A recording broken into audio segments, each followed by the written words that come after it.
I'm not the kind of guy who looks for trouble, but trouble seems to have a way of finding me.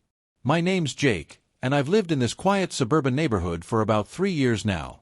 It's a place where people mow their lawns on schedule, power wash their driveways like it's a religion, and the Homeowners Association, HOA for short, rules with an iron fist.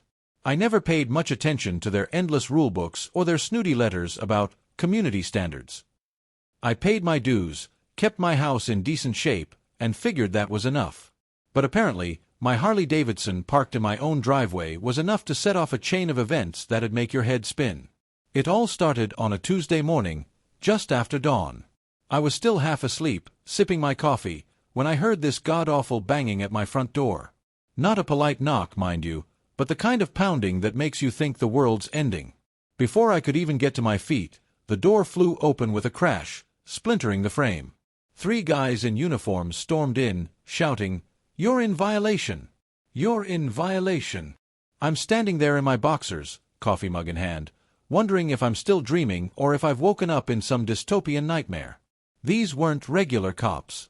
No, these were HOA compliance officers, as they called themselves. They had badges, walkie-talkies, and an attitude like they owned the place. The leader, a guy with a buzz cut and a face like he'd never smiled a day in his life, jabbed a finger at me.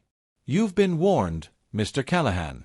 That motorcycle in your driveway violates Section 4.2, Paragraph C of the Covenant. You've got 24 hours to remove it, or we're towing it."